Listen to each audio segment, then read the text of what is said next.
എല്ലാ പ്രേക്ഷകർക്കും സ്വാഗതം. ഒരിക്കൽ കൂടി ഡോക്ടർ മൂപ്പൻസ് മെഡിക്കൽ കോളേജും വയനാട് വിഷൻ ചാനലും ചേർന്ന് അവതരിപ്പിക്കുന്ന ആരോഗ്യ ദർശനം പരിപാടിയിലേക്ക് നമ്മൾ പലവിധ വിഷയങ്ങളാണ് ഓരോ എപ്പിസോഡിലും ചർച്ചയ്ക്ക് എടുക്കാറുള്ളത്. ഇന്ന് നമ്മൾ ചർച്ച ചെയ്യുന്ന വിഷയം ആനുകാലികമായി വളരെ പ്രസക്തമായൊരു വിഷയമാണ്.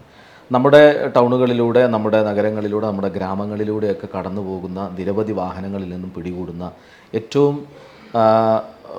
ഏറ്റവും വലിയൊരു ഡ്രഗാണ്, അല്ലെങ്കിൽ ഒരു ലഹരി വസ്തുവാണ് MDMA എന്ന് പറയുന്നത്. സാധാരണക്കാർക്ക് വരെ സുപരിചിതമായ രീതിയിൽ പലയിടങ്ങളിൽ നിന്നും നമ്മുടെ അധികാരികൾ അതുമായി ബന്ധപ്പെട്ട് ഒട്ടനവധി പേരെ അറസ്റ്റ് ചെയ്യുന്നതും അതുപോലെ പിടികൂടുന്നതൊക്കെ നമ്മൾ കേൾക്കാറുണ്ട്.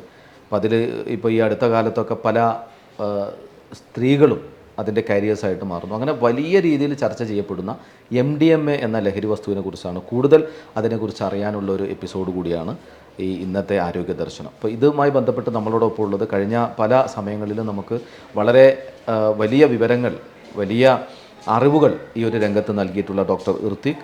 അദ്ദേഹം ഡോക്ടർ മൂപ്പൻസ് മെഡിക്കൽ കോളേജിലെ അസിസ്റ്റൻറ്റ് പ്രൊഫസറാണ്, ഡിപ്പാർട്ട്മെൻറ്റ് ഓഫ് സൈക്യാട്രി. നമുക്ക് സ്വാഗതം ചെയ്യാം ആരോഗ്യ ദർശനത്തിൻ്റെ ഈ എപ്പിസോഡിലേക്ക് ഡോക്ടറെ. വളരെ സ്നേഹപൂർവ്വം നമസ്കാരം.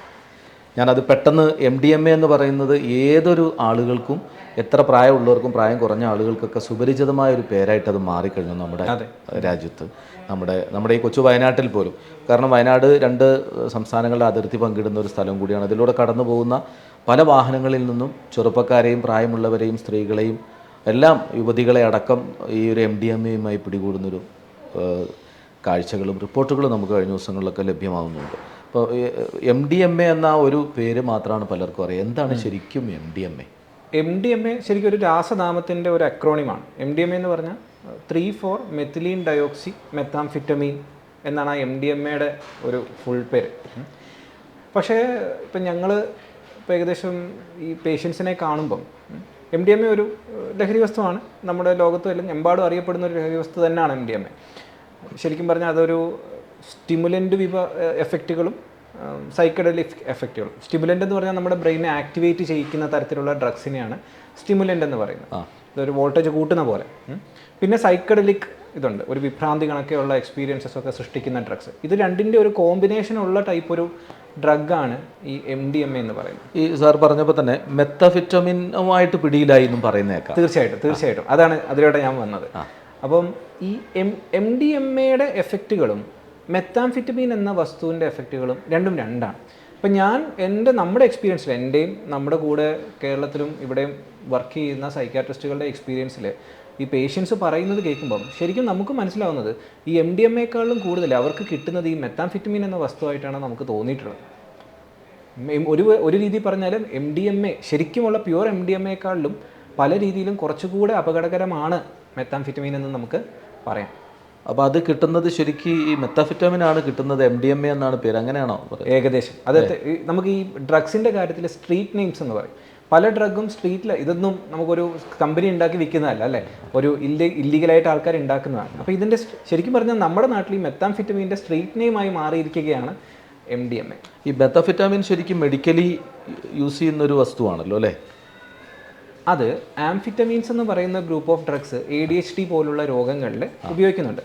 ഇന്ത്യയിലില്ല. മെത്താംഫിറ്റമീനായിട്ട് ഇന്ത്യയിലില്ല. അതിൻ്റെ പല വേർഷൻസ് വെളിയിലൊക്കെ യൂസ് ചെയ്യുന്നുണ്ട്. ഇന്ത്യയിൽ ഈവൻ ADHDയുടെ ചികിത്സയിൽ പോലും അത് അംഗീകരിച്ചിട്ടില്ല. അങ്ങനെയാണ് ഇത് ലഹരിയിലേക്ക് കടന്നു വരുന്നത്. തീർച്ചയായിട്ടും. എങ്ങനെയാണ് ഇതിൻ്റെ ഒരു ഉപയോഗം? സാറ് ഇതുവരെ കണ്ട പേഷ്യൻസോ അല്ലെങ്കിൽ അതുപോലുള്ള ആളുകളിലുള്ള എക്സ്പീരിയൻസ്? ഇത് MDMA ഞാൻ ജസ്റ്റ് ഇതൊരാൾക്ക് കണ്ടാൽ മനസ്സിലാവണം. നമുക്കൊരു അമ്മയാണെങ്കിൽ, ഒരു അച്ഛനാണെങ്കിൽ, കുട്ടികളുടെ കയ്യിൽ ഇങ്ങനെ ഒരു സാധനം കണ്ടാൽ മനസ്സിലാവണം. അപ്പോൾ അതുകൊണ്ട് ഞാൻ കുറച്ച് വിശദീകരിച്ച് പറയാം. ശരിക്കും ഇവർക്ക് പല MDMA കിട്ടുന്നത് ഈ ചെറിയ സിപ്ലോ കവേഴ്സ് ഉണ്ട്, പ്ലാസ്റ്റിക് കവറുകൾ പോലെ അടവുള്ള കവറുകളിൽ നമ്മൾ ഒരു കൽക്കണ്ടമോ പഞ്ചസാരയോ കുറച്ച് ക്രഷ് ചെയ്തിട്ട് ഒരു ചെറിയ കവറിനകത്തിട്ടാൽ എങ്ങനെ ഇരിക്കും, അതുപോലെ ഒരു ക്രിസ്റ്റലായിട്ട് വെളുത്തായിട്ടാണ് ഈ സാധനം നമുക്ക് ഇവരുടെ കയ്യിൽ കിട്ടുന്നത്. അതും വളരെ ചെറിയ ക്വാണ്ടിറ്റീസാണ്, ലൈക്ക് 1 ഗ്രാമോ 2 ഗ്രാമോ ഒക്കെയാണ് അതിന് വരിക. വളരെ ചിലവേറിയതാണ്. അതായത് ഒരു ചെറിയ 1 ഗ്രാം അല്ലെങ്കിൽ 2 ഗ്രാമിൻ്റെ ഒരു ചെറിയ പീസിന് ഏകദേശം, പീസല്ല, ആ ഒരു പാക്കറ്റിന് ഒരു 3000-നടുത്ത് 2000-3000 രൂപയൊക്കെ 1 ഗ്രാമിന് വരുന്നുണ്ട്. അതെ. അപ്പം ഇതിൻ്റെ ഈ സാധനം ഇവർ ചെയ്യുന്ന പല രീതിയിൽ ആൾക്കാർ ഉപയോഗിക്കാറുണ്ട്. ഒന്ന്, ഏറ്റവും കൂടുതലായിട്ട് സാധാരണയായിട്ട് ആൾക്കാർ ചെയ്യുന്നത് ഇത് കുറച്ച് ചെറുതായിട്ട് ക്രഷ് ചെയ്തിട്ട് മൂക്കിനകത്തേക്ക് ഇട്ട് വലിക്കുക. സ്നോർട്ടിങ് എന്നാണ് അതിനെ പറയുക. ഓക്കെ. രണ്ടാമത്തെ മാർഗം, ഇപ്പം അതിനായിട്ട് സ്പെഷ്യലൈസ്ഡ് ആയിട്ടുള്ള ഗ്ലാസ് ട്യൂബുകളുണ്ട്, അറ്റം വീർത്തിട്ടുള്ള ചില ട്യൂബുകളുണ്ട്. ഈ ട്യൂബിനകത്തേക്ക് ഈ സാധനം ഇടുകയും അവർ ആ ട്യൂബിൻ്റെ അറ്റം ഓപ്പൺ ആണ്, അവരത് വായി വയ്ക്കും. എന്നിട്ട് ഈ സാധനം ചെറുതായിട്ട് ഒരു ലൈറ്റർ വെച്ചിട്ടോ അങ്ങനെ എന്തെങ്കിലും ചൂടാക്കിയിട്ട് അത് വലിച്ചെടുക്കുകയും ചെയ്യും. ഈ മൊബൈലിൻ്റെ മുകളിലൊക്കെ ഉള്ളത് പലപ്പോഴും അത് ഈ മൊബൈലിൻ്റെ മുകളിൽ മിക്കവാറും ഇവർ ഇതിനെ ക്രഷ് ചെയ്തിട്ട് അതിൻ്റെ മുകളിൽ ഇടുക. അപ്പോൾ അത് ഒരു തരി പോലും മിസ്സാവരുത്. മിക്കവാറും മൊബൈലിൻ്റെ മുകൾ ഭാഗം കുറച്ച് കറുത്തിരിക്കുമല്ലോ, അപ്പോൾ ഒരു തരി പോലും മിസ്സാവാതിരിക്കാൻ അവരത് ചെയ്യുന്നത്. മൂന്നാമതൊരു മാർഗ്ഗമുണ്ട്, ഏറ്റവും അപകടകരമായ മാർഗ്ഗം, ഇഞ്ചക്റ്റും ചെയ്യുന്നവരുണ്ട്. അത് വളരെ കുറവാണ്. ദൈവം സഹായിച്ച് നമ്മുടെ നാട്ടിൽ ആ ഇഞ്ചക്ഷൻ ചെയ്യുന്നവർ വളരെ കുറവാണ്.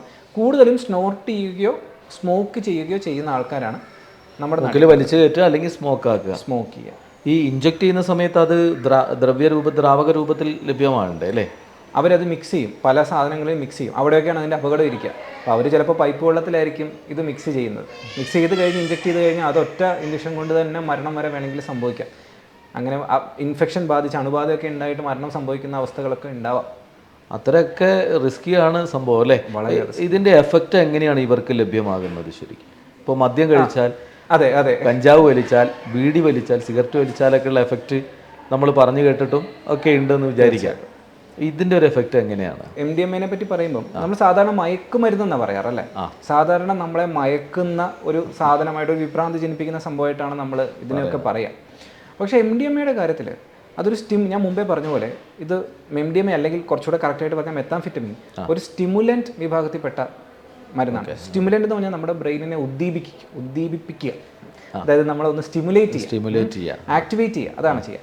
അതായത് അത് ഉപയോഗിക്കുമ്പോൾ ഇപ്പം ഒരു സ്മോക്ക് ചെയ്താൽ ഒരു മിനിറ്റുകൾക്കകത്ത് തന്നെ അതിൻ്റെ എഫക്റ്റ് സ്റ്റാർട്ട് ചെയ്യായി. പിന്നെ അവർക്ക് വളരെ ഉത്സാഹം ഉണ്ടാവും. വളരെ ഡൗൺ ആയിട്ടിരിക്കുന്ന ആളാണെങ്കിൽ പോലും നല്ല ഉഷാറാവും, എനർജറ്റിക് ആവും. ഇപ്പം ഒരു പാർട്ടിക്കാണെങ്കിലോ ഒരു മണിക്കൂറുകൾ കണക്ക് നിന്ന് ഡാൻസ് കളിക്കാനും പാട്ട് പാടാനും ഒക്കെയുള്ള എനർജി ഉണ്ടാവും. കുറച്ചുകൂടെ ആൾക്കാരോട് സംസാരിക്കാനും, ഇടിച്ച് കയറി സംസാരിക്കാനും, ഇപ്പോൾ ഒരു സ്റ്റേജിൽ കയറി പാട്ട് പാടാനും എല്ലാം ഉള്ള ഒരു കോൺഫിഡൻസും ആത്മവിശ്വാസവും ഒക്കെ നമുക്ക് അവിടെ നിന്ന് കിട്ടും. ആർട്ടിഫിഷ്യലായിട്ടൊരു എനർജി വരികയാണ്. അതെ, തീർച്ചയായിട്ടും നമുക്ക് ഇതിൽ കൂടെ നമ്മുടെ ഒരു വോൾട്ടേജ് കൂട്ടുക എന്ന് വിചാരിക്കുന്നതായിരിക്കും കുറേ കൂടെ കറക്റ്റ്. അതായത് ഇപ്പോൾ ഉദാഹരണത്തിന് ഇപ്പോൾ എൻ്റെ ഒരു രോഗി തന്നെ, പുള്ളിക്കാരൻ ഇപ്പം ഇവിടുന്ന് ബാംഗ്ലൂരിൽ നിന്ന് സൗത്തിലേക്ക് ട്രിവാൻഡ്രം, എറണാകുളം സൈഡിലേക്ക് വണ്ടി ഓടിക്കുന്ന ആളാണ്. അപ്പോൾ പുള്ളിക്കാരൻ രാത്രി ഉറങ്ങാതിരിക്കാൻ വേണ്ടി, ലോങ് ടൈം ഡ്രൈവ് ചെയ്യണമല്ലോ, ഉറങ്ങാതിരിക്കാൻ വേണ്ടി MDMA അടിക്കും. അപ്പോൾ ഇവിടം തൊട്ട് അവിടെ ഒരു പുള്ളിക്കാരൻ ഫുള്ളായിട്ട് ഉണർന്നിരിക്കുകയും പൂർണ്ണ എനർജറ്റിക് ആയിട്ട് ഇരിക്കുകയാണ്. അപ്പോൾ ഇതാണ് അതിൻ്റെ ഒരു മെയിൻ അവർക്ക് അനുഭവപ്പെടുന്ന എഫക്റ്റ്. പക്ഷേ ഇത് കുറച്ച് നേരത്തേക്കേ ഉള്ളൂ. അത് കഴിഞ്ഞാൽ അടുത്ത ദിവസം അതിൻ്റെ ഒരു എഫക്റ്റ് ഏകദേശം 6-7 മണിക്കൂർ നിൽക്കുന്ന സമയം കഴിഞ്ഞു കഴിഞ്ഞാൽ അതിന് നേരെ ഡൗൺ ആവുകയും ചെയ്യും. ക്ഷീണം വരുന്നു, ഉറക്കം വരുന്നു, വയ്യ. ഇതിന് വേറൊരു എഫക്റ്റ്, ഇത് കഴിക്കുമ്പോൾ നമുക്ക് വിശപ്പ് വളരെ കുറവായിരിക്കും. അതേസമയം ഇത് സ്റ്റോപ്പ് ചെയ്ത് കഴിഞ്ഞാൽ, സ്ഥിരമായിട്ട് MDMA ഉപയോഗിക്കുന്ന ആൾക്കാർ അത് സ്റ്റോപ്പ് ചെയ്ത് കഴിഞ്ഞാൽ വിശപ്പ് കൂടുകയും ചെയ്യും. ഇത് ഇപ്പം എനർജി എന്ന് പറയുന്നത് പലപ്പോഴും ഞാൻ വായിക്കുകയും പല ഇടങ്ങളിൽ നിന്ന് കേൾക്കുകയും ചെയ്തിട്ടുണ്ട്. ഇത് കഴിക്കുമ്പോഴുള്ള എനർജിയിലാണ് എല്ലാവരുടെയും ആവശ്യം. അപ്പോൾ ഡോക്ടർ പറഞ്ഞ നേരെ അതിന് ഒരു കയറ്റം പോലെ ഇറക്കവും, വളരെ ഭീകരമായ ഇറക്കവും ഉണ്ടാവണമല്ലോ അല്ലേ? അപ്പോൾ ഈ അടുത്ത കാലത്ത് MDMA ഉപയോഗിച്ച് ഈ നാട്ടിൽ നടന്നിട്ടുള്ള അക്രമങ്ങൾ ചെറുതല്ല, വലിയ രീതിയിലാണ്. മകൻ അമ്മയെ കൊല്ലുന്നു, അച്ഛനെ കൊല്ലുന്നു, അല്ലെങ്കിൽ സഹോദരിയെ കൊല്ലുന്നു. ഒരു നിയന്ത്രണവുമില്ലാതെ പല രീതിയിൽ ആക്രമിച്ച് പല ആളുകളിലേക്കും ഭീതി വിതയ്ക്കുന്നു. അപ്പോൾ ഇതിൻ്റെ ഹൈ റിസ്ക്കുകൾ എന്തൊക്കെയാണ്? എന്തൊക്കെ റിസ്ക്കാണ് ഇപ്പോൾ അതുമായി ബന്ധപ്പെട്ട്? ഇതിപ്പോൾ ഞാൻ പറഞ്ഞതൊരു ഫാക്ട് ഡോക്ടർക്കും അറിയാവുന്ന കാര്യമാണ്. MDMAയുടെ റിസ്ക്കുകളെ നമുക്ക് രണ്ടായിട്ട് തിരിക്കാം. ഫിസിക്കൽ റിസ്ക്കും സൈക്കോളജിക്കൽ റിസ്ക്കും. അതായത് ശാരീരികമായിട്ടുള്ള പ്രശ്നങ്ങൾ, മാനസികമായിട്ടുള്ള പ്രശ്നങ്ങൾ. ശാരീരികമായിട്ടുള്ളതിലേക്ക് നമുക്ക് ആദ്യം പോകാം. ഇപ്പം ഈ എനർജി കൂട്ടുമ്പം നമ്മുടെ ബ്രെയിനിലും നമ്മുടെ ശരീരത്തിലുമെല്ലാം ഡോപ്പമിൻ, നോറഡ്രിനാലിൻ തുടങ്ങിയ കുറച്ച് കെമിക്കൽസ് ഇത് കൂട്ടും. അപ്പോൾ നമ്മുടെ പൾസ് റേറ്റ് കൂടും, BP കൂടും, ഹാർട്ട് ഭയങ്കര ഫാസ്റ്റായിട്ട് ബീറ്റ് ചെയ്യും. അപ്പം ഇങ്ങനത്തെ ഒരു സിറ്റുവേഷനിൽ നമുക്ക് ഹാർട്ടിന് പ്രോബ്ലം വരാനുള്ള ചാൻസ് ഉണ്ട്. ചില ആൾക്കാർക്ക് സ്ട്രോക്ക് വരാനുള്ള ചാൻസ് ഉണ്ട്. അപ്പോൾ ഇതൊക്കെയാണ് പൊതുവെയുള്ള ശാരീരിക പ്രശ്നങ്ങൾ. വളരെയധികം ഇപ്പോൾ ഒരു ഹൈ ഡോസിലൊക്കെ പോയാൽ ഒരു കാർഡിയാക് അറസ്റ്റ്, അതായത് നമ്മുടെ ഹൃദയം നിലച്ചു പോകുന്ന അവസ്ഥ വരാനുള്ള റിസ്ക്കുകളുണ്ട്. ഈ തലച്ചോറിലേക്ക് എത്രത്തോളം? തലച്ചോറിലും സ്ട്രോക്ക് വരാം. നമുക്ക് അവിടെയുള്ള രക്തക്കുഴൽ BP ക്രമാതീതമായി കൂടുകയും തലച്ചോറിലേക്കുള്ള രക്തക്കുഴൽ പൊട്ടുകയും ആ രീതിയിലുള്ള ഡാമേജുകളൊക്കെ വരാം. ഇനി മാനസികമായിട്ടുള്ള കാര്യങ്ങളാണ് തലച്ചോറിൽ കൂടെ ഉണ്ടാകുന്ന രണ്ടാമത്തെ അവസ്ഥകൾ. അപ്പം ഈ താൽക്കാലികമായിട്ട് ഇവർക്ക് ആ ഒരു, ഇപ്പം ഞാൻ മുമ്പേ പറഞ്ഞത് കേൾക്കുമ്പോൾ വളരെ ഒരു നല്ല പ്രശാന്ത സുന്ദരമായ ഒരു എക്സ്പീരിയൻസ് പോലെയാണ് നമുക്ക് തോന്നുക. പക്ഷെ അത് മാത്രം ആവണമെന്നില്ല. ഒരു ശതമാനം ആൾക്കാരിൽ ഇത് അടിക്കുമ്പോൾ ഇവർക്ക് പാരനോയ എന്നൊരു അവസ്ഥയിലേക്ക് അവർ പോകാറുണ്ട്. ഇപ്പോൾ ഉദാഹരണത്തിന് എൻ്റെ ഒരു പേഷ്യൻ്റ് ഇതുപോലെ ഒരു ഹോട്ടലിൽ ജോലി ചെയ്യുന്ന ഒരാളാണ്. പുള്ളിക്കാരൻ ഈ MDMA അടിക്കുന്നു, കുഴപ്പമില്ല, നല്ല ഉഷാറായിട്ട് ജോലി ചെയ്യുന്നു, ഫ്രണ്ട്സിൻ്റെ കൂടെ പാർട്ടിക്കൊക്കെ പോകുന്നു. അപ്പോൾ പുള്ളിക്കാരൻ്റെ ഫ്രണ്ടും മീൻസ് ഗേൾ ഫ്രണ്ടുണ്ട്, പുള്ളിക്കാരൻ കല്യാണം കഴിച്ചിട്ടില്ല, പക്ഷേ ഗേൾ ഫ്രണ്ടുണ്ട്. അപ്പോൾ ഇവരൊരു സുഹൃത്ത് വലയം തന്നെ പുള്ളിക്കുണ്ട്. അപ്പം പുള്ളിക്കാരൻ ഇവരെല്ലാവരും കൂടെ ഒരുമിച്ചിരുന്ന് മെത്താംഫെറ്റമിൻ യൂസ് ചെയ്യുന്ന ആൾക്കാരാണ്. അപ്പം പിന്നെ ഇടയ്ക്കിടയ്ക്ക് ഒരു കുറച്ച് യൂസ് കൂടി കഴിഞ്ഞപ്പോഴത്തേക്കും ഇവർ ഗേൾ ഫ്രണ്ട് കൂടെയുണ്ട്, മറ്റുള്ള ആൾക്കാരും കൂടെയുണ്ട്. അപ്പോൾ പുള്ളിക്കാരന് ഇത് അടിച്ചു കഴിയുമ്പോൾ പുള്ളിക്കാരന് തോന്നുകയാണ് മറ്റുള്ള ആൾക്കാരെല്ലാം എന്നെ വാച്ച് ചെയ്യുന്നു, എന്നെ ശ്രദ്ധിക്കുന്നു, അവരെല്ലാം എൻ്റെ ഗേൾ ഫ്രണ്ടിനെ തട്ടിയെടുക്കാനുള്ള ശ്രമമാണ്, ഈ ഗേൾ ഫ്രണ്ട് എന്നെ പറ്റിക്കാനുള്ള ശ്രമമാണ്, ഇവരെല്ലാവരും കൂടെ എന്നെ കൊല്ലും. എന്നിട്ട് ഇവർ കൂടി ഇരുന്നിടത്തു നിന്ന് പുള്ളിക്കാരൻ എഴുന്നേറ്റ് ഓടുന്നു, പുള്ളിക്കാരൻ മിസ്സിങ് ആവുന്നു. പിന്നെ 2 ദിവസം കഴിഞ്ഞപ്പോൾ പോലീസ് ഇവിടുന്ന് പിടിച്ചുകൊണ്ട് വരുന്നു, ആകെ ഭയപ്പെട്ട അവസ്ഥയിൽ കാണുന്നു, വാടി ചെന്നപ്പോൾ വയലൻ്റ് ആവുന്നു. അപ്പോൾ ഈ രീതിയിലുള്ള ഒരു വിഭ്രാന്തിജനകമായ ഒരു അവസ്ഥയിലേക്ക്, പാരനോയ അല്ലെങ്കിൽ പെർസിക്യൂട്ടറി ഡെലൂഷൻസ് ഈ രീതിയിലൊക്കെ പറയാവുന്ന ഒരു അവസ്ഥയിലേക്ക് ചില ആൾക്കാരെങ്കിലും ചെല്ലാറുണ്ട്. ഒരു കാര്യം പറയാം, ഒരു വലിയ ശതമാനം ആൾക്കാർക്കും ഈ രീതിയിലുള്ള പ്രശ്നങ്ങൾ ഉണ്ടാവാറില്ല. ഒരു ചെറിയ ശതമാനം ആൾക്കാർക്ക് ഇത് ഉണ്ടാവുന്നുള്ളൂ. പക്ഷേ ആർക്ക് ഇത് ഉണ്ടാവും, ആർക്കിത് ഉണ്ടാവില്ല, അത് നമുക്കിത് പറയാനേ പറ്റില്ല. ഈ കഴിക്കുന്ന സമയത്ത് അവർക്ക് കുറഞ്ഞ സമയങ്ങളിലേക്ക് കിട്ടുന്ന ഒരു ഉത്തേജകം മാത്രമാണിത് അല്ലേ? തീർച്ചയായിട്ടും. അതിന് ശേഷം ഉണ്ടാകുന്ന സൈഡ് എഫക്ട്സ് ആണ് ഏറ്റവും വലിയ ഭീകരാവസ്ഥയിലേക്ക് കൊണ്ടുപോകുന്നത്. അങ്ങനെയല്ലേ? ഈ ഹൈ റിസ്കിലേക്ക് വരുമ്പം നമുക്ക് മാനസികമായിട്ട് ഇനി ഉണ്ടാകുന്ന മറ്റു പ്രശ്നങ്ങൾ, ഇത് സ്ഥിരമായിട്ട് ഉപയോഗിക്കുന്ന ആൾക്കാരിൽ ഡിപ്രഷൻ ഉണ്ടാവാറുണ്ട്, ആങ്സൈറ്റി ഉണ്ടാവാറുണ്ട്. ഇപ്പോൾ ചില ആൾക്കാർ, ഈ മാനസിക രോഗങ്ങളുള്ള ആൾക്കാർ ഇത് യൂസ് ചെയ്ത് കഴിഞ്ഞാൽ അതുവരെ കൺട്രോളിൽ നിന്നിരുന്നത് കൺട്രോൾ ഇല്ലാത്ത അവസ്ഥയിലേക്ക് പോവുകയും ഭയങ്കര വയലൻസ് ഉണ്ടാവുകയും മറ്റുള്ള ആൾക്കാരെ ആക്രമിക്കുന്ന ലെവലിലേക്ക് പോവുക, ഇങ്ങനത്തെ പ്രശ്നങ്ങളിലേക്ക് പോകാറുണ്ട്. പിന്നെ ഇതൊന്നും അല്ലാതെ അഡിക്ഷൻ, അതായത് ഇതിനോടുള്ള ഒരു ആസക്തി, അടിമത്തം എന്നുള്ള ലെവലിലേക്കും ഒരു ചെറിയ ശതമാനം ആൾക്കാർ പോകാറുണ്ട്. ഇപ്പം ഞാൻ ചോദിക്കുന്നത്, ഇപ്പോൾ കുറച്ച് വർഷങ്ങളായിട്ടാണ് MDMAയുടെ ഉപയോഗം കൂടുതലായിട്ട് കേൾക്കുകയൊക്കെ ചെയ്യുന്നതെന്ന് എനിക്ക് തോന്നുന്നു. ഇതിൽ ഒരു മരണത്തിലേക്ക് എത്താനുള്ള സാധ്യതയുടെ തോത്, അതെന്തെങ്കിലും ശാസ്ത്രീയമായ പഠനങ്ങൾ? തീർച്ചയായിട്ടും ഉണ്ട്. ഞാൻ മുമ്പേ പറഞ്ഞ പോലെ ഇതിൻ്റെ യൂസ് തുടക്കത്തിൽ ഒരൊറ്റവട്ടം ഒരു കുറച്ച് MDMA നമ്മൾ സ്നോർട്ട് ചെയ്തു, മരണം സംഭവിക്കാനുള്ള ചാൻസ് കുറവാണ്. പക്ഷേ സാധാരണ സംഭവിക്കുന്നത്, ഇപ്പം ഞാൻ മുമ്പേ പറഞ്ഞല്ലോ, ഒരു ഗ്രാം ഒരു ചെറിയ കവറിനാണ് വാങ്ങിക്കുന്നത്. തുടക്കക്കാർക്ക് ചിലപ്പോൾ അത് ആഴ്ചകളോളം ഉപയോഗിക്കാനുണ്ടാവും. പക്ഷേ അത് യൂസ് കൂടുമ്പം അവർക്കത് മതിയാവാതെ വരും, അവരതിൻ്റെ ഡോസ് കൂട്ടി ഉപയോഗിക്കാൻ തുടങ്ങും. അങ്ങനെ വന്നാൽ ഇതൊരു ഞാൻ മുമ്പേ പറഞ്ഞ പോലെ ഹാർട്ട് അറ്റാക്ക്, സ്ട്രോക്ക്, ഈ അവസ്ഥയിലേക്ക്, BP ഭയങ്കര കൺട്രോൾ ഇല്ലാതെ പോവുക, ഈ അവസ്ഥയിലേക്ക് പോവുകയും മരണം സംഭവിക്കാനുള്ള ശരിക്കുള്ളൊരു സാധ്യത അവിടെ ഉണ്ട്. അതിൻ്റെ യൂസേജ് എന്തായാലും അതായത് ഇത് സ്റ്റാർട്ട് ചെയ്ത് കഴിഞ്ഞാൽ പിന്നെ അവസാനിപ്പിക്കുക എന്നുള്ളത് മിക്കവാറും ഉണ്ടാകുന്നത് വളരെ കുറവായിരിക്കും, സ്വയം ട്രീറ്റ്മെൻറ്റിലൂടെയൊക്കെ ആയിരിക്കും. അപ്പോൾ ആ സ്റ്റാർട്ട് ചെയ്ത് കഴിഞ്ഞാൽ പിന്നെ അവരത് സ്ഥിരം യൂസ് ചെയ്യുന്നതിലൂടെ അവർ ദിവസം പ്രതി ഇങ്ങനെ മരണത്തിനോട് അടുക്കുകയാണ് എന്ന് പറയാൻ പറ്റും. അവർ യൂസ് ചെയ്യുന്തോറും മരണത്തിനോട് അടുക്കുകയാണെന്നുള്ളത് സത്യമാണ്. മരണത്തിൻ്റെ റിസ്ക്, ഒരു ഡെത്തിൻ്റെ റിസ്ക് അവിടെ എപ്പോഴും ഉണ്ട്, ഏത് സമയത്തും ഉണ്ട്. ഇപ്പോൾ നമ്മൾ ബോധവൽക്കരണങ്ങൾ നടത്താറുണ്ട്, ഇപ്പം പോലീസുകാരായാലും എക്സൈസ് വകുപ്പായാലും ബോധവൽക്കരണമൊക്കെ നടത്തുന്നുണ്ട്. അപ്പോൾ നമുക്കൊരു സ്റ്റേജിൽ കണ്ടുപിടിച്ചാൽ, അല്ലെങ്കിൽ ഇത് ഇയാൾ യൂസ് ചെയ്യുന്നുണ്ട് എന്ന് മനസ്സിലാക്കി കഴിഞ്ഞാൽ എത്രത്തോളം സർവൈവിനുള്ള ഒരു സാധ്യത, അതേത് രീതിയിൽ? ഒന്നാമത്തെ കാര്യം, ഇതൊരു അപകടാവസ്ഥയിലാണ്, ഇപ്പോൾ BP കൂടിയ അവസ്ഥയിൽ അല്ലെങ്കിൽ ഹൃദയത്തിൻ്റെ പ്രവർത്തനം താറുമാറായ അവസ്ഥയിലാണ് വരുന്നതെങ്കിൽ നമുക്ക് അർജൻറ്റായിട്ട് വേണ്ടത് ഒരു മെഡിക്കൽ ട്രീറ്റ്മെൻ്റ് ആണ്, ഒരു ICU ബേസ്ഡ് ആയിട്ടുള്ള ട്രീറ്റ്മെൻറ്റ് ഒക്കെയാണ് വേണ്ടത്. പക്ഷേ ഞാൻ പറഞ്ഞില്ല, ഇത് സാധ്യതയുണ്ട്, പക്ഷേ ഇത് അപൂർവമാണ് ഉണ്ടാവുന്നത്. അതിലും പ്രധാനപ്പെട്ട ഒരു കാര്യം, ഇതിന് നമുക്കൊരു സൈക്യാട്രിക് ഡി അഡിക്ഷൻ ചികിത്സയുടെ ആവശ്യമാണ് ഇതിനുള്ളത്. അപ്പോൾ പലപ്പോഴും ഇത് കണ്ടിന്യൂ ആയിട്ട് തുടർച്ചയായിട്ട് ഉപയോഗിക്കുന്ന ആൾക്കാർക്ക് ഉണ്ടാകുന്ന പ്രശ്നം എന്ന് വെച്ചാൽ വിത്ഡ്രോവൽ ലക്ഷണങ്ങൾ എന്ന് പറയും, അല്ലെങ്കിൽ പിൻവാങ്ങൽ ലക്ഷണങ്ങൾ എന്ന് പറയും. സ്ഥിരമായിട്ട് ഇത് യൂസ് ചെയ്ത് കഴിഞ്ഞാൽ ബ്രെയിന് ഇതില്ലാതെ പറ്റില്ല എന്നുള്ള അവസ്ഥ വരും. അതായത് ഒരു ദിവസം ഇത് അങ്ങോട്ട് ചെന്നില്ലെങ്കിലത്തേക്ക് നമുക്ക് ഉറക്കം കണ്ടമാനം ഉറങ്ങിപ്പോകുന്നു, ക്ഷീണം, വയ്യ, ചില ആൾക്കാർക്ക് ഒരു കൊടും വിഷാദ അവസ്ഥയിലേക്ക് പോകുന്നു, ആത്മഹത്യാ പ്രവണത വരുന്നു. ഈ രീതിയിലോട്ടൊക്കെ അവർ പോകാനുള്ള സാധ്യതയുണ്ട്. അപ്പം ഇങ്ങനെ പോയി കഴിഞ്ഞാൽ ആ ഒരു സമയത്ത് നമുക്കൊരു സത്യം പറഞ്ഞ സൈക്യാട്രിക് സപ്പോർട്ട് പ്രോപ്പറായിട്ട് കൊടുക്കാൻ പറ്റുകയും ഇതിനെപ്പറ്റിയുള്ള കാര്യങ്ങൾ അവരെ പറഞ്ഞ് മനസ്സിലാക്കുകയും എടുക്കുകയൊക്കെ ചെയ്തു കഴിഞ്ഞാൽ ഒരു നല്ല ശതമാനം ആൾക്കാരെയും നമുക്ക് ഇതിൽ നിന്ന് പിന്തിരിപ്പിക്കാൻ പറ്റുമെന്നുള്ളതാണ് സത്യം. ഏറ്റവും കഷ്ടകരമായ കാര്യം എന്ന് വെച്ചാൽ പല ആൾക്കാർക്ക് ഇതിനുള്ളൊരു അവസരം കിട്ടാറില്ല. അവർക്കിതൊരു പ്രശ്നമാണെന്ന് മനസ്സിലാക്കുകയോ, ഇപ്പോൾ സാധാരണക്കാരുടെ ഇടയിൽ ഇതിന് രണ്ട് എക്സ്ട്രീംസാണ് ഈ MDMA പറ്റിയുള്ള ഒരു സൊസൈറ്റി, നമ്മുടെ സമൂഹത്തിലുള്ള കാഴ്ചപ്പാടുകൾ. ഒരു കാഴ്ചപ്പാട്, ഇത് യൂസ് ചെയ്യുന്ന ആൾക്കാർ പറയും ഇതൊരു കുഴപ്പമില്ല, മദ്യം കഴിച്ചു കഴിഞ്ഞാൽ ഞാൻ കിറങ്ങിയിരിക്കും, ഇതൊരു കുഴപ്പമില്ല, ഞാൻ ഫുള്ള് ആക്റ്റീവാണ്, എനിക്ക് പരീക്ഷ എഴുതാൻ പോലും ഇത് സഹായകമായിട്ടുണ്ട് എന്നാണ് ഒരു കുഴപ്പമില്ല എന്നാണ് ഒരു വിഭാഗം. മറ്റേ വിഭാഗം പറയുന്നത് ഇത് ഭയങ്കര അപകടകരമാണ്, ഇത് 5 വട്ടം ഉപയോഗിച്ചാൽ പിന്നെ നിങ്ങൾ ജീവിച്ചിരിക്കത്തില്ല, ഇങ്ങനെ പറഞ്ഞ ഒരു സ്കെയർ ടാക്ടിക്സ്, അതായത് പേടിപ്പിച്ച ആൾക്കാരെ ഇത് ചെയ്യുന്ന ആൾക്കാർ. സത്യം പറഞ്ഞാൽ ഇതിൻ്റെ സത്യം ഇതിന് രണ്ടിനും ഇടയ്ക്കാണ്. നമ്മൾ സത്യസന്ധമായിട്ട് അതിനെ അപ്രോച്ച് ചെയ്യുക. ഇവരോട് ഇപ്പം നമ്മൾ ഇവരെ ഒരു വെറുതെ ഇങ്ങനെ അത് ഉപയോഗിക്കരുത്, ഇത് ദൈവത്തിന് വിരുദ്ധമാണ് അങ്ങനെയൊന്നും പറഞ്ഞാൽ അവർക്ക് അതിൽ നിന്ന് പിന്മാറില്ല. പക്ഷെ നമ്മുടെ ഈ യങ് ആയിട്ടുള്ള പല പേഷ്യൻസും അവർക്ക് MDMA പറ്റിയുള്ള ശാസ്ത്രീയപരമായ കാര്യങ്ങൾ പറഞ്ഞു കൊടുക്കുകയും അവരുടെ മറ്റ് ബുദ്ധിമുട്ടുകൾ, ഇതുപോലെ അവർക്ക് ഉറക്കം കിട്ടുന്നില്ല, അല്ലെങ്കിൽ ഉറക്കം ഓവറാണ്, വിഷാദമുണ്ട്, ആ ഭാഗം ഒന്ന് ശരിയാക്കി കൊടുക്കുകയും ചെയ്താൽ പല ആൾക്കാരും സ്വയമേ തന്നെ ഇതിൽ നിന്ന് അവർ പിൻവാങ്ങുന്നുണ്ട്. പക്ഷെ ആ ഒരു കൗൺസിലിങ്ങും മെഡിസിൻ ചികിത്സയും ആ സമയത്ത് തന്നെ അവർക്ക് കിട്ടണം. കുറച്ച് ലേറ്റായി കഴിഞ്ഞാൽ ഒരുപക്ഷെ ഒന്നിനും വഴങ്ങുന്ന ഒരു അവസ്ഥയിലായിരിക്കില്ല അവർ. അങ്ങനെയുണ്ടോ എന്ന് പറയാൻ പറ്റില്ല. ഏത് സമയത്തും നമുക്ക് ചികിത്സ സാധ്യമാണ് എന്ന് മാത്രം പറയാം.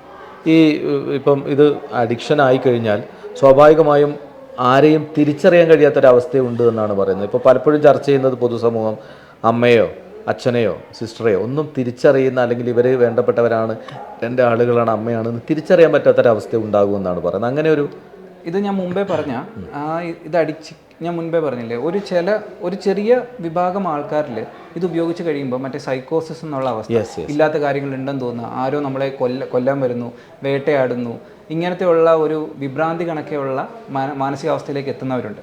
ആ ഒരു സിറ്റുവേഷനിലാണ് പല ആൾക്കാരും അക്രമാസക്തരാകുന്നതും നമ്മൾ ഈ ന്യൂസിലൊക്കെ കേൾക്കുന്ന പോലത്തെ സംഭവങ്ങളിലേക്ക് നയിക്കപ്പെടുന്നതും.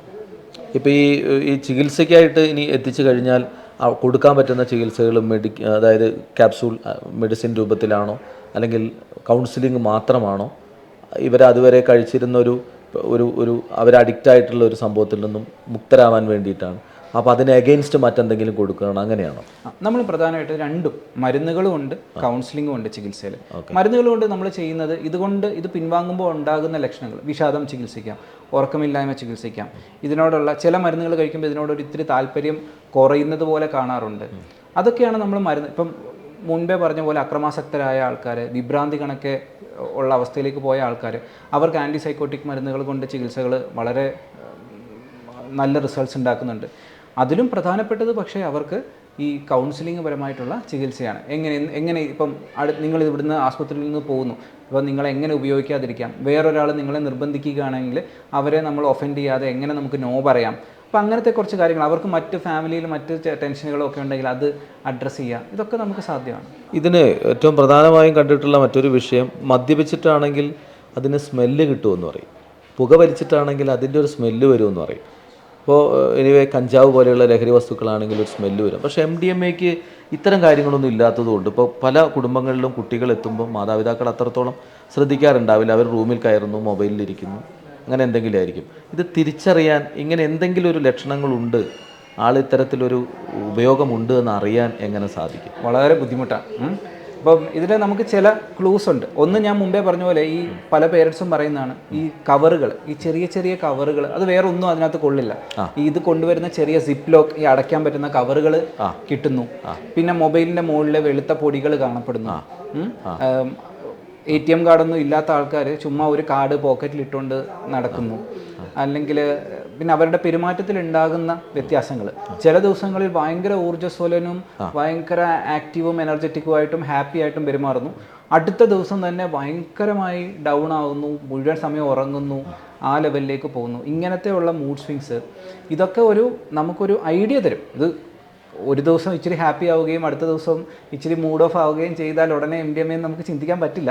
പക്ഷേ എന്നാലും നമ്മളൊന്ന് കരുതിയിരിക്കാം. അത് സ്ഥിരമായ ഒരു ലക്ഷണമായി കണ്ടാൽ തീർച്ചയായും ശ്രദ്ധിക്കണം, ഒന്ന് ശ്രദ്ധിക്കാം. നമുക്കത് മാത്രമാണെന്ന് പറയാം. അത് മാത്രമാണ് അല്ല, ഞാൻ ചോദിക്കുന്നത് ഇത് ഐഡൻറ്റിഫൈ ചെയ്യാൻ ആരുടെയും യൂസ് ചെയ്യുന്നുണ്ടെന്ന് തിരിയാൻ ഇപ്പോൾ ഉള്ള പാവപ്പെട്ട കുറേ രക്ഷിതാക്കളുണ്ട്. അവർക്കൊക്കെ ഉള്ളൊരു മാർഗം മറ്റൊന്നുമില്ല ഒന്നുമില്ല. ശരിക്കും നമുക്കിപ്പോൾ ഹോസ്പിറ്റലിൽ വന്നാൽ നമുക്ക് വേണമെങ്കിൽ യൂറിൻ ടെസ്റ്റ് ചെയ്ത് അതിൻ്റെ സാന്നിധ്യം കണ്ടുപിടിക്കാം. അല്ലാതെ ഒരു രക്ഷിതാവിൻ്റെ സൈഡിൽ നിന്ന് അതിൻ്റെ ഇത് കണ്ടുപിടിക്കാൻ ബുദ്ധിമുട്ട്. ഒരു പക്ഷേ എൻ്റെ സംശയം ഇത് തന്നെ ആവില്ലേ ഇത് ഇത്രത്തോളം പെരുകാനുള്ള കാരണം? കണ്ടുപിടിക്കാനോ അത് കണ്ടെത്താനോ കഴിയാത്തൊരവസ്ഥയായിരിക്കും. തീർച്ചയായിട്ടും ഇപ്പം അതിന് വേറൊരു മാനം കൂടെ ഉണ്ട്. ഇപ്പോൾ നമുക്കൊരു കഞ്ചാവ് ഒരു കഞ്ചാവ് നമുക്ക് ട്രാൻസ്പോർട്ട് ചെയ്യണമെങ്കിൽ അല്ലെങ്കിൽ ഒരു സ്റ്റേറ്റിൽ നിന്ന് മറ്റൊരു സ്റ്റേറ്റിലേക്ക് കൊണ്ടുപോകാനൊക്കെ വലിയ ബുദ്ധിമുട്ടാണ്. അവർക്ക് അത് വിൽക്കുന്ന ഒരാൾക്ക് ലാഭം വേണമെങ്കിൽ നല്ലൊരു ക്വാണ്ടിറ്റി കൊണ്ടുപോകണം. ഇത് ഒന്നും വേണ്ട, ഒരു 100 ഗ്രാം കൊണ്ടുപോകാൻ പറ്റിക്കഴിഞ്ഞാൽ തന്നെ ഒരുപാട് കാശ് അവർക്ക് കിട്ടുകയായി. അപ്പോൾ ഇത് പറന്നു പിടിക്കാനുള്ളൊരു കാര്യത്തിനകത്ത് അതുകൊണ്ട്. ഇതെങ്ങനെ ഈ വിപത്തിൽ നിന്നും സമൂഹത്തിന് രക്ഷപ്പെടാൻ സാധിക്കുമെന്നാണ് ഒരു എക്സ്പീരിയൻസ് വെച്ചിട്ട് നമുക്കിപ്പം നടന്നുകൊണ്ടിരിക്കുന്ന കാര്യം പറയാം. ഇപ്പം നമ്മുടെ കേരളത്തിൽ ഡ്രഗ്സിന് എം ഡി എമ്മിനെ പറ്റി മാത്രമല്ല, പൊതുവേ ഡ്രഗ്സിനെ പറ്റിയുള്ള ഒരു ആറ്റിറ്റ്യൂഡ് അതൊരു ലോ ആൻഡ് ഓർഡർ പ്രോബ്ലമാണ്. പോലീസും എക്സൈസും ചേർന്ന് സോൾവ് ചെയ്യേണ്ട ഒരു പ്രോബ്ലമാണെന്നാണ് നമ്മുടെ ആൾക്കാരുടെ ഒരു സമൂഹത്തിൻ്റെ ഒരു കാഴ്ചപ്പാട്. പക്ഷെ എനിക്ക് പറയാനുള്ളത് അങ്ങനല്ല. രണ്ടാമത്തെ ഒരു കാര്യം, ഇവിടെ പലപ്പോഴും ഈ ലോ ആൻഡ് ഓർഡർ പോലീസും എക്സൈസും ഫോക്കസ് ചെയ്യുന്നത് ഏറ്റവും താഴെയുള്ള ആൾക്കാരാണ്. അതായത് ഇത് യൂസ് ചെയ്യുന്ന 1 ഗ്രാം വാങ്ങിച്ച് യൂസ് ചെയ്യുന്ന ആൾക്കാരെ മാത്രമാണ് അവർ ടാർഗറ്റ് ചെയ്യുന്നത്. അതിന് മുകളിലുള്ള ഈ വൻകിട ആൾക്കാരെ ഒന്നും അവർ ഫോക്കസ് ചെയ്യുന്നേയില്ല. അപ്പം എൻ്റെ ഒരു അഭിപ്രായം, നമുക്ക് ഈ താഴെ സാധാരണ യൂസേഴ്സിന് കുറച്ചുകൂടെ മെഡിക്കലായിട്ടുള്ള സൈക്കോളജിക്കലായിട്ടുള്ള കൗൺസിലിങ്ങും ഹെൽപ്പുകളും നമുക്ക് കൊടുക്കുക, അവരെ ഇതിൽ നിന്ന് മോചിപ്പിക്കുക, അതായത് അവരിൽ നിന്നുള്ള ഡിമാൻഡ് കുറയ്ക്കുക. അതേസമയം പോലീസിനും ബാക്കി എക്സൈസിനും ഒക്കെ ചെയ്യാൻ പറ്റുന്നത് ഇത് മുകളിലുള്ള സപ്ലൈ കുറയ്ക്കുകയാണ് അവർ ശരിക്കും ഫോക്കസ് ചെയ്യേണ്ട കാര്യം. ഈ ഡിമാൻഡ് ശരിക്കും നമ്മൾ കുറയ്ക്കുകയും അതിനൊരു മെഡിക്കൽ മാനം കൂടെ ഉണ്ടെന്ന് മാത്രം. നമുക്കൊരു ചികിത്സ ഉറപ്പാക്കുക എന്നുള്ളത് അതിപ്രധാനമാണ്. ഈ ശരിക്ക് ഇവരെ കണ്ടെത്തുക എന്നുള്ളതാണ് ഏറ്റവും വലിയ ബുദ്ധിമുട്ടെന്ന് എനിക്ക് തോന്നുന്നു. ഇത് യൂസ് ചെയ്യുന്ന ആളുകളെ ഇത് പിടിക്കപ്പെടുമ്പോൾ മാത്രമാണ് ഇത് ഇത്ര കൊണ്ട് 1 ഗ്രാം 1.5 കിലോഗ്രാം എന്നൊക്കെ പറയുന്നത്. പക്ഷേ MDMA ഒക്കെ വളരെ കുറഞ്ഞ തോതിലാണ് പിടിക്കുന്നത്. കാരണം അതിൻ്റെ ക്വാണ്ടിറ്റി അത്രേ വേണ്ടൂ എന്നുള്ളത് കൊണ്ടാവാം. അപ്പോൾ ആ ഒരു സംവിധാനത്തിലേക്ക് വരേണ്ടതല്ലേ ശരിക്കും? എങ്ങനെ കണ്ടുപിടിക്കാമെന്നുള്ള ഒരു കാര്യത്തിലേക്ക് ഇത് കണ്ടുപിടിക്കൽ ഏകദേശം ഞാൻ മുമ്പേ പറഞ്ഞ പോലെ ഇതിൻ്റെ ലക്ഷണങ്ങളൊക്കെ ഇല്ലാത്തതും ഇത് ട്രാൻസ്പോർട്ട് ചെയ്യാൻ എളുപ്പമായതുകൊണ്ടും വളരെ ബുദ്ധിമുട്ടാണ്. നമുക്കിത് ചെയ്യാൻ പറ്റുന്നൊരു കാര്യം, ഈ ഒരു ആൾക്കാർക്ക് സാധാരണക്കാർക്ക് അവർക്ക് മിക്ക ആൾക്കാർക്ക് MDMA യൂസ് ചെയ്ത് കഴിയുമ്പോൾ അവർക്ക് അതിൻ്റെ ഭവിഷ്യത്തുകൾ ഏകദേശം അവർക്ക് ബുദ്ധിമുട്ടുകൾ മനസ്സിലാവും. പക്ഷേ അവർക്ക് ഇതിനൊരു ഹെൽപ്പ് നേടാനുള്ള ഒരവസരം കിട്ടുന്നില്ല. അത് അവർക്ക് പേടി. ഇപ്പോൾ പല പയ്യന്മാരൊക്കെ നമ്മുടെ അടുത്ത് വന്നിട്ട് ചോദിക്കുന്നത്, ഡോക്ടറെ ഞാനിത് പറഞ്ഞാൽ എന്നെ പോലീസ് പിടിപ്പിക്കുമോ എന്നാണ്. അപ്പോൾ അത്ര വലിയൊരു ഭീതി ആൾക്കാരുടെ മനസ്സിലുണ്ട്. അപ്പം നമുക്ക് ചെയ്യാൻ പറ്റുന്ന, നമ്മൾ കണ്ടുപിടിക്കുന്നതിനേക്കാളും അവർക്ക് സ്വയമേ കടന്നു വരാൻ, ആ ഒരു സിസ്റ്റത്തിലേക്ക് കടന്നു വരാൻ ഒരു അവസരം നമ്മൾ ഉണ്ടാക്കി കൊടുക്കുന്നതായിരിക്കും കുറച്ചുകൂടി എഫക്റ്റീവ് എന്ന് തോന്നുന്നു. അപ്പോൾ നമ്മൾ അതിൻ്റെ ഒരു ഭവിഷ്യത്ത്, അതിൻ്റെ ഉപയോഗം, അതുകൊണ്ടുണ്ടാകുന്ന ദൂഷ്യഫലങ്ങളൊക്കെ പറഞ്ഞു. സമൂഹത്തിൽ ഇന്ന് ഏറ്റവും കൂടുതൽ ഭീകരമായ രീതിയിൽ ലഹരി വസ്തുക്കളുടെ ഉപയോഗം പടർന്നിരിക്കുകയാണ്. അപ്പോൾ ഇനി ഇപ്പോൾ പ്രേക്ഷകരോട് ഡോക്ടർക്ക് എന്താണ് പറയാനുള്ളത്? ഈ ഒരു ഭാഗത്ത് ഒരുപാട് പേഷ്യൻസ് വരുന്നുണ്ടാകും, ഇപ്പം അതിൽ നിന്നും പല ആളുകളും സർവൈവ് ചെയ്തിട്ടുണ്ടാവും. എന്താണ് പ്രേക്ഷകരോട്? എനിക്ക് പ്രേക്ഷകരോട് പ്രധാനമായിട്ട് പറയാനുള്ളത്, ഡ്രഗ്സ്, ആൽക്കഹോൾ ഉൾപ്പെടുന്ന ഈ ഡ്രഗ്സ്, ലഹരി വസ്തുക്കളെ ഒരു പരിധി വരെ അതിൻ്റെ ഉപയോഗം ഒരു രോഗാവസ്ഥയാണെന്ന് തന്നെ മനസ്സിലാക്കുക. അതായത് ഒരു അഡ്വാൻസ് ആയിട്ടുള്ളൊരു യൂസ് ഒരു രോഗാവസ്ഥയാണ്. അതിന് നമുക്ക് ഒരു ഡോക്ടർ എന്നുള്ള നിലയിൽ നമ്മുടെ ആരോഗ്യ സംവിധാനത്തിന് കുറച്ചെങ്കിലുമൊക്കെ നിങ്ങളെ സഹായിക്കാൻ പറ്റും. അപ്പം നിങ്ങൾക്കറിയാവുന്നവരോ അല്ലെങ്കിൽ നിങ്ങൾ തന്നെയോ ഇങ്ങനത്തെ യൂസ് ചെയ്യുന്നവരുണ്ടെങ്കിൽ, നമുക്കൊരു ബുദ്ധിമുട്ട് നേരിടുന്നുണ്ടെങ്കിൽ നമുക്ക് ആശുപത്രികളെ സമീപിക്കുക. സൈക്യാട്രി വിഭാഗമുള്ള ആശുപത്രികൾ പ്രത്യേകിച്ചും ഒരുപാട് കാര്യങ്ങൾ നമുക്ക് നിങ്ങൾക്ക് വേണ്ടി ചെയ്തു തരാൻ പറ്റും. യെസ്, അപ്പോൾ വളരെ കൃത്യമായ ഒരു വിവരവും കൂടിയാണ് നമുക്ക് ലഭ്യമായിട്ടുള്ളത്. ഇപ്പോൾ ഡോക്ടർ പറഞ്ഞ കാര്യം ക്ലിയറാണ്.